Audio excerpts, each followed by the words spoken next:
HPV vaccine कभी मत लेना, क्योंकि इससे कैंसर होता है। जी हाँ, क्योंकि यह रिसर्च में कई साल पहले आ चुका है कि HPV वायरस से कैंसर होता है।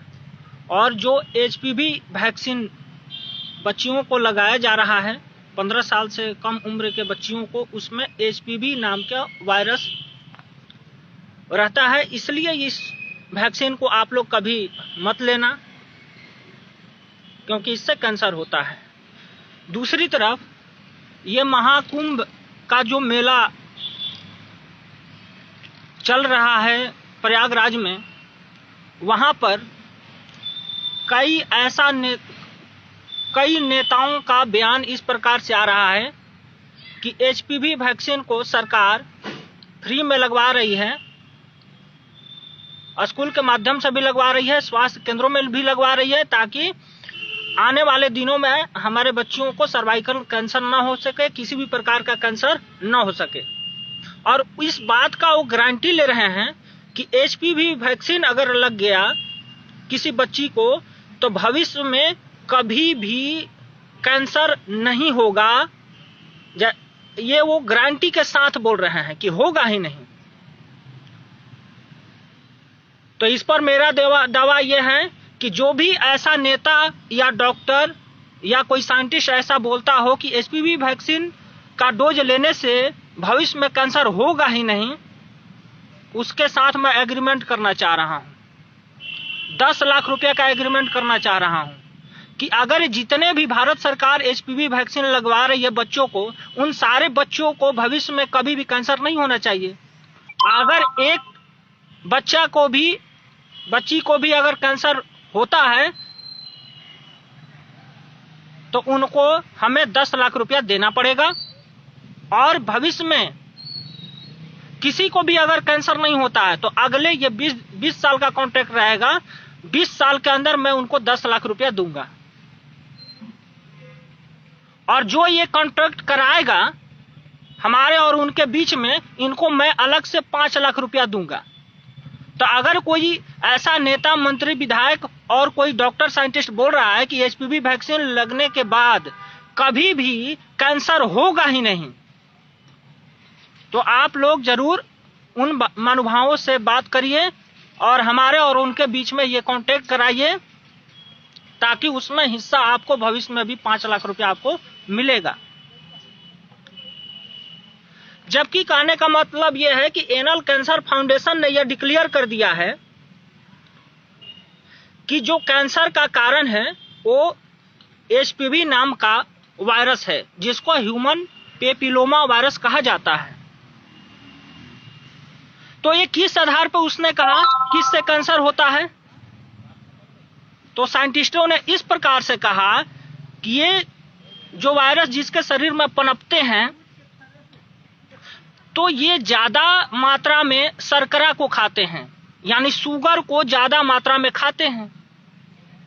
तो इससे उन्होंने कह दिया कि ये तो कैंसर का पोषक है, इससे कैंसर होता है।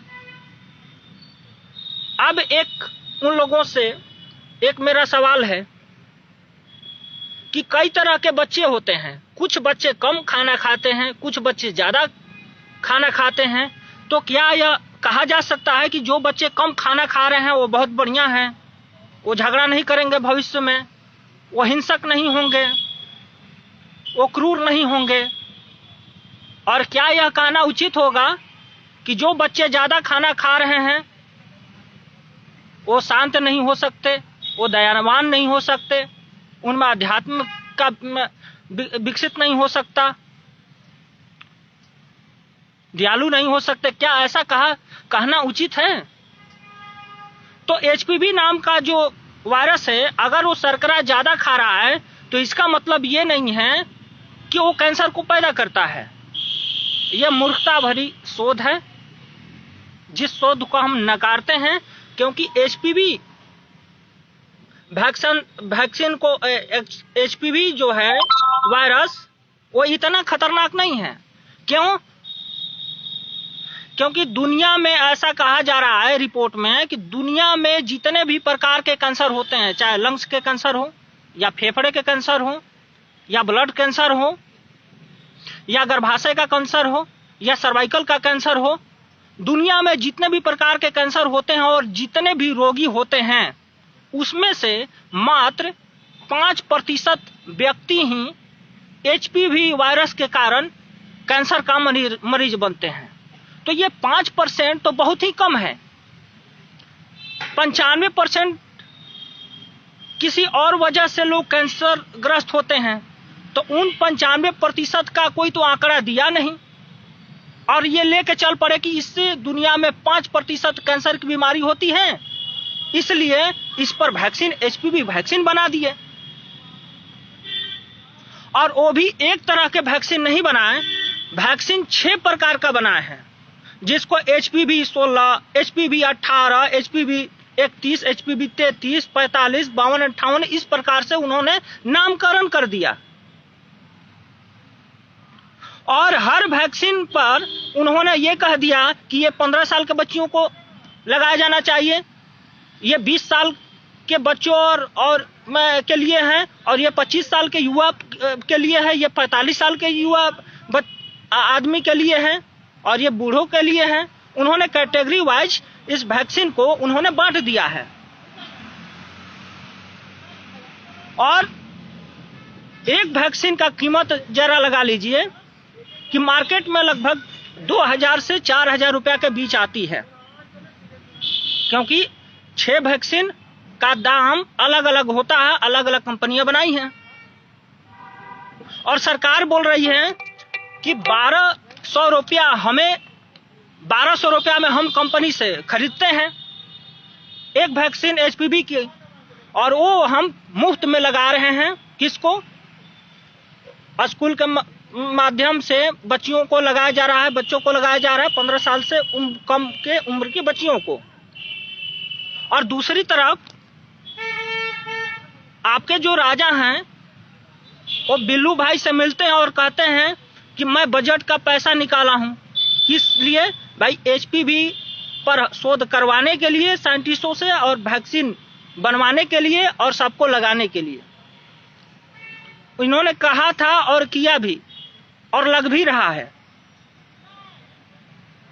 उन्होंने ये कहा कि योनि का कैंसर हो, चाहे लिंग का कैंसर हो, चाहे गर्भाशय का कैंसर हो, चाहे सर्वाइकल का कैंसर हो, चाहे ओवरी सिंड्रोम का कैंसर हो, चाहे ट्यूमर हो,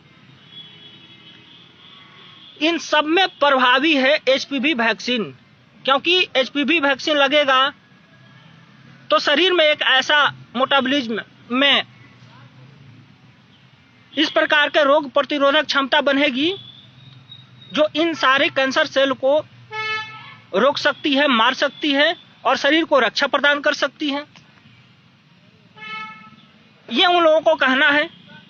हमारा क्या कहना है कि मैं अभी बिल्कुल स्वस्थ हूं, मेरे अगर किडनी से या लंग से कोई टिश्यू अगर निकाल दिया जाए और उसका बायोप्सी अगर कर दिया जाए,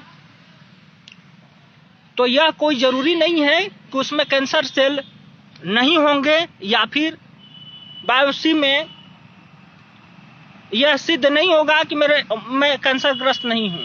अगर आप स्वस्थ हैं या मैं स्वस्थ हूं तो यह कोई जरूरी नहीं है, क्योंकि अगर टिश्यू को आप बायोप्सी करेंगे तो वो कैंसर सेल बताएगा ही बताएगा, क्योंकि प्रत्येक शरीर में, प्रत्येक प्राणी के शरीर में कैंसर सेल होते ही होते हैं। हमारे शरीर में भी कैंसर सेल है, और आपके शरीर में, सभी लिविंग थिंग्स में, सभी मनुष्य प्राणियों में ये होते ही है कैंसर सेल।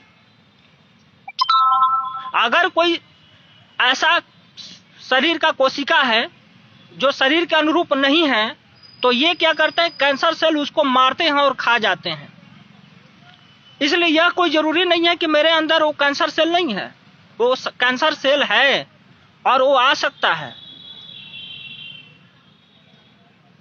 तो कहने का मतलब है कि ये जो एचपीवी वैक्सीन लग रही है और सरकार बोल रही है कि 100% गारंटी के साथ कहते हैं कि जिसको लग जाएगा वैक्सीन उसको भविष्य में कभी भी कैंसर हो ही नहीं सकता, यह बिल्कुल फ्रॉड है। जनता के साथ फ्रॉड हो रहा है, और इन चुपड़ा चुपड़ी के बातों में आप कभी भी मत आइए। अपने बच्चे के जीवन बचा लीजिए, खुद अपना जीवन को बचाइए।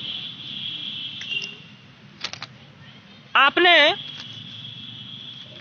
कोरोना का वैक्सीन लगा तो आप देख लिए कि कोरोना का वैक्सीन जब लगा उस समय से कैंसर का रोग जो प्रसार हुआ है वो 300% ज्यादा बढ़ा। और फिर आज अगर 2025 का अगर बताएं तो 2020 के मुकाबले 900% बढ़ गया है। सिर्फ उस वैक्सीन लेने के कारण बढ़ गया है। और पिछले वीडियो में मैं बता चुका हूं, वॉच मॉर्टेलिटी वेबसाइट पर आप जाइए, वो सारा चीज डाटा आपको दिखाएगा कि 9% कैंसर बढ़ा है सिर्फ वैक्सीन के वजह से। तो अगर एचपीवी वायरस से अगर कैंसर होता है तो जो ये वैक्सीन दिया जा रहा है उसमें एचपीवी वायरस मिला रहता है। तो ये जिसके भी जिन बच्चियों के शरीर में जाएगा तो ये क्या करेगा, वायरस पहले से उसके अंदर था या नहीं था ये विषय नहीं है, लेकिन आप वैक्सीन के माध्यम से उसके अंदर ये वायरस को आप डाल रहे हैं। तो ये क्या करेगा, जिसका शरीर इसको पचाने में पचा सकता है वो पचा लेगा, और जिसका शरीर इसको एक्सेप्ट नहीं करेगा उसको कैंसर ऑलरेडी हो जाएगा। इसलिए यह जो एचपीवी वैक्सीन यह कैंसर कर सकता है। और आप ये भी देखते हैं कि जिन बच्चों का एचपीवी वैक्सीन लग रहा है उनमें कुछ ना कुछ साइड इफेक्ट देखने को मिल रहा है। किसी को एलर्जी हो जा रहा है, किसी को मांसपेशियों में दर्द हो जा रहा है, किसी को गठिया पकड़ ले रहा है, कोई बच्चे जो हैं वो बेहोशी की हालत में चले जा रहे हैं या थकान हो जा रहा है, किसी को उल्टी हो सकता है। ये साइड इफेक्ट देखे जा रहे हैं और इसके एचपीवी वैक्सीन के ये सब साइड इफेक्ट होते हैं। जिसका शरीर एक्सेप्ट नहीं करेगा वो एचपीवी तो कुछ ना कुछ करेगा और कुछ करने के चक्कर में बहुत कुछ कर दे सकता है। ये उसी कारण शरीर के जो त्वचा है उस पर लालिमा किसी का आ रहा है, जहां पर इंजेक्शन लग रहे हैं वहां पर बहुत ज्यादा दर्द, मांसपेशियों में तनाव हो जा रहा है और वहां पर चकत्ता जैसा हो जा रहा है। किसी को सर दर्द की बीमारी हो जा रही है इसको लेने के बाद में, किसी को इन्फेक्शन हो जा रहा है इसको लेने के बाद में, किसी को बुखार हो जा रहा है, किसी को उल्टी जैसा महसूस हो जा रहा है। और इसके वजह से, बुखार और उल्टी के वजह से बहुतों को लीवर खराब हो जा रहा है। तो एचपीवी वैक्सीन का बहुत सारा नुकसान है। जैसे पिछला सुई लगा था कोविड-19 का, उसी प्रकार से इसका भी बहुत ज्यादा साइड इफेक्ट है। इसलिए बार बार कहता हूं कि किसी भी टीके के बारे में आप न पढ़े। अब कैसे सरकार यह निर्णय लिया कि इस एचपीवी वैक्सीन को देना ही है, तो एक संस्था है सीडीसी नाम का,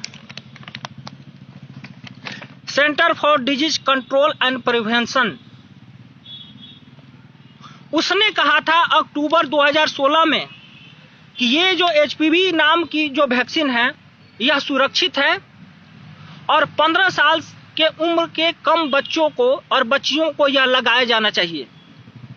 उसने यह भी कहा था कि जो अन्य प्रकार के एचपीवी वैक्सीन बनाए जा रहे हैं समयानुसार उसको युवावस्था में लोगों को भी दिया जाएगा, 45 साल के युवाओं को भी दिया जाएगा और जो बूढ़े हो चले हैं लोग उनको भी दिया जाएगा। लेकिन ये सीडीसी जो है इसका रिपोर्ट अक्टूबर 2016 के रिपोर्ट के आधार पर WHO ने यह कहा कि भाई जिन बच्चियों का उम्र 15 साल से कम है उनको 6 महीना में दो डोज आपको लेनी है। वो कब लेनी है, अगर पहला डोज अगर इस समय आज अगर दिए तो दूसरा डोज कब लेनी है, 1 से 2 महीना के बाद, और तीसरा डोज कब लेनी है उसके अगले 4 महीना के बाद। तो इस तरीके से ये 3 डोज देंगे, लेकिन ये 3 डोज पे रुकने वाला सरकार नहीं है, और भी ज्यादा ये डोज देने का प्लान बनाएगा जब हम जैसे गुलाम और अंधभक्त उनकी गुलामी स्वीकार करके अपने बच्चों को एचपीवी वैक्सीन लगवाएंगे। यह कोई सर्वाइकल कैंसर का बचाव नहीं करता है। आप ये जानते हैं कि ये यहां से जो सर्वाइकल जो की रीढ़ की हड्डी जो स्टार्ट होती है और गुहा तक नीचे जाती है, वो इस प्रकार से एक पंप की तरह, पाइप की तरह होती है, जिसमें से 72 करोड़ 72 लाख 72,172 नस और नाड़ियां दोनों तरफ, लेफ्ट और राइट तरफ निकलती है और सभी अंगों में पहुंचती है, और सबका केंद्र बिंदु जो सेंटर होता है वो नाभि होता है। तो ये जो वैक्सीन जो भी बच्चियों का लगाया जाएगा एचपीवी वैक्सीन, उन नस और नाड़ियों पर यह प्रभाव करेगा। जो प्लेटलेट बनते हैं उन हड्डियों के बीच में हड्डियों को बीच में से प्लेटलेट बनते हैं, उस प्लेटलेट को ये बनने नहीं देगा। जिन बच्चियों को ये एचपीवी वैक्सीन लगाई जाएगी, क्योंकि चूंकि आप जानते हैं कि जब बच्चियों का उम्र बढ़ती है और 15 साल तक होती है, तो उस समय तक बच्चियों का गर्भाशय भी बढ़ता है, विकसित होता है, और गर्भाशय के अंदर एक फैलोपियन ट्यूब रहता है। वो फैलोपियन ट्यूब का भी निर्माण होता है, वो भी विकसित होता है। तो जब ये वैक्सीन आप लगाएंगे तो वो फैलोपियन ट्यूब को विकसित नहीं होने देगा। और फैलोपियन ट्यूब क्या है, उसका क्या कार्य है? क्योंकि एक लड़की के अंदर जो अंडाशय होता है, अंडाशय में जो अंडा बनता है, तो निषेचन के लिए, अंडा के निषेचन के लिए वो फैलोपियन ट्यूब में ही आता है। संभोग क्रिया के द्वारा जब शुक्राणु गर्भ में पहुंचता है, तो ग्रीवा के रास्ते और गर्भ के रास्ते में यही फैलोपियन ट्यूब में पहुंचता है, और शुक्राणु क्या करता है, फैलोपियन ट्यूब में जो पहले से अंडाणु आया है उससे मिलता है और उसको निषेचित करता है। और जब निषेचित वो होता है तो फिर दो कोशिका जब मिलता है तो बहु कोशिका का निर्माण होता है। क्यों? क्योंकि उसमें जेनेटिक जो मटेरियल है रज का और वीर्य का, रज मतलब मादा का, मतलब अंडा के अंदर जो भी जेनेटिकल मटेरियल है उसको रज बोलते हैं, और शुक्राणु के अंदर जो भी जेनेटिकल मटेरियल है वो दोनों में निषेचन की क्रिया होती है। तो बहुकोशीय सर्किल का निर्माण होता है, उसको बोलते हैं युग्मक, यानी कि जाइगोट। और जाइगोट का जब विकसित होता है तब बनता है भ्रूण, और भ्रूण जब विकसित होता है तो वही 9 महीना तक लगातार विकसित होते रहता है, विकसित होते रहता है जब तक कि बच्चा का जन्म न हो जाए। तो ये जब आप वैक्सीन लगाएंगे तो फैलोपियन जो ट्यूब है उसको ये विकसित नहीं होने देगा, और जब फैलोपियन ट्यूब विकसित नहीं होगा तो वो जो बच्ची है, इस फैलोपियन ट्यूब के संकुचित होने के कारण कभी भी उसके अंदर जाइगोट का निर्माण नहीं होगा, युग्मक का निर्माण नहीं होगा। और जब युग्मक का निर्माण नहीं होगा तो वो कभी मां नहीं बन सकती है, और जब वो मां नहीं बन सकती है और बांझ हो सकती है तो माता कभी भविष्य में नहीं कहलाएगी। तो ये एचपीवी वैक्सीन इतना खतरनाक है कि ये डेपॉपुलेशन करने का एक एजेंडा है। इसको कभी भी नहीं लेना चाहिए।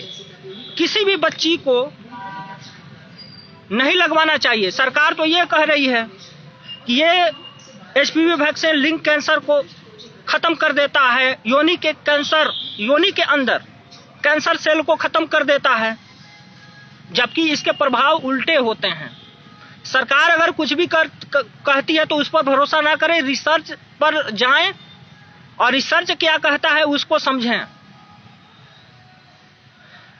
सरकार बोल रही है कि योनि कैंसर को खत्म करता है, जबकि योनि के अंदर जो फ्लोवियन जो ट्यूब है उसके निर्माण में यह बाधा डालता है, उसको विकसित होने में यह बाधा डालता है और जाइगोट का हत्या कर देता है, क्योंकि वो बन नहीं पाता है, क्योंकि उसको जितना वो साइज चाहिए वो साइज उसको पहले विकसित होने में नहीं मिल पाया।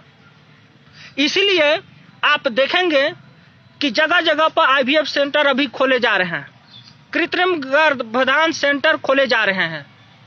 ये सब कस्बों में, सारे शहरों में, सारे मोहल्ले में खोले जा रहे हैं, क्योंकि उनको पता है कि ये जैसे ही वैक्सीन लगेगी तो नपुंसकता की बाढ़ आएगी। वैसे भी लगभग 5 साल के अंदर नपुंसकता जो बढ़ी है वो लगभग 800% से ज्यादा बढ़ चुकी है।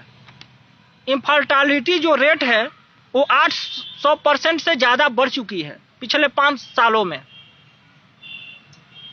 तो इसके आधार पर मैं कहना चाह रहा हूं कि कभी भी HPV वैक्सीन आप न लें और दूसरों को भी सलाह दें कि वो भी न लें। अब एक न्यूज आती है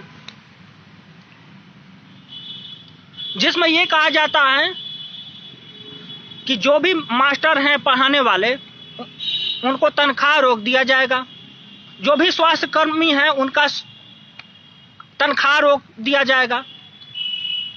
ये उनको डराया जा रहा है, धमकाया जा रहा है। जो भी माता पिता अपने बच्चे को HPV वैक्सीन नहीं लगवाएगा उन बच्चों का एडमिशन स्कूल में आप नहीं करा पाएंगे। अगर बच्चे को किसी भी प्रकार का अगर रोग होता है और जब आप हॉस्पिटल में दिखाने के लिए लेके जाएंगे तो पहले पूछा जाएगा कि HPV वैक्सीन लगवाया कि नहीं, और जब आप नहीं लगवाए होंगे तो कहा जाएगा कि पहले HPV वैक्सीन लगवाओ, तभी हम इलाज के लिए हम स्वीकृत करेंगे। तो ये सब नाटक चलने लगा है और ये चलता रहेगा। इसलिए आप लोगों से मेरी गुजारिश है कि थोड़ा सा आयुर्वेद के बारे में आप लोग नॉलेज ले लीजिए, ज्ञान ले लीजिए, कुछ होम्योपैथिक के बारे में ज्ञान ले लीजिए, कुछ नेचुरोपैथी के बारे में ज्ञान ले लीजिए, और कुछ भी अगर रोग होता है तो पहले अपने घर में इलाज करिए। जब वो सही नहीं होता है तब हम जैसे राजूवादी भाई लोगों को क्लिनिक में आइए या संपर्क करिए कि ऐसा ऐसा ये हुआ है, अब क्या करें। आप किसी भी सरकारी संस्थान में न दिखाने जाएं, किसी भी रोग को दिखाने के लिए प्राइवेट संस्थानों में न जाएं, पहले घर पर खुद से ही उसको ठीक करने का प्रयास करें। बहुत सारे हमारे वीडियो हैं जो YouTube चैनल से गायब कर दिए गए, जिस पर हमने नेचुरोपैथी के बारे में बता रखा था, आयुर्वेद के बारे में बता रखा था, कौन सी बीमारी में आपको क्या करना चाहिए, क्या नहीं करना चाहिए, सब चीज बता रखा था। वो अब वीडियो तो आपको मिलने से रहे नहीं मिल पाएगा, चैनल उड़ गए तो कहां से मिलेगा। लेकिन आप लोगों को सलाह यही देना चाह रहे हैं कि आप कहीं से भी कोई भी पुस्तक, या हमारी पुस्तक या किसी और का पुस्तक आप खरीदिए और उसको स्वयं से अध्ययन करना स्टार्ट कर दीजिए। और आपके घर में जो रसोई घर है उसमें ऐसी 108 प्रकार की औषधियां हैं जिनसे 148 प्रकार के रोगों का इलाज किया जा सकता है, और हम लोग भी उन्हीं औषधियों का प्रयोग करके बहुत सारे रोगों को ठीक करते हैं। इसलिए किसी भी प्रकार का वैक्सीन हो आप बच्चों को न दिलवाएं, चाहे पोलियो का ड्रॉप ही क्यों ना हो, बच्चों को बिल्कुल मत पिलवाइए। सरकार की तरफ से जितने भी आ रहे हैं वैक्सीन या टीका, किसी भी टीका को लेने की कोई जरूरत नहीं है। बच्चे को शुद्ध खाना खिलाएं, ऑर्गेनिक खाना खिलाएं, थोड़ा सा योग व्यायाम उनको करवाना सिखाएं, टहलाएं और उन बच्चों के साथ थोड़ा सा समय बिताएं। यही आपके लिए पर्याप्त है। आज के लिए इतना ही। मैं समझ गया कि मैं जो कहना चाह रहा हूं आप लोग समझ गए होंगे। अगर किसी को कुछ डाउट होगा तो कमेंट बॉक्स में अपना सवाल लिखेंगे। इतना ही बात कहकर आज के लिए बहुत बहुत धन्यवाद। जय हिंद, वंदे मातरम, हर हर महादेव।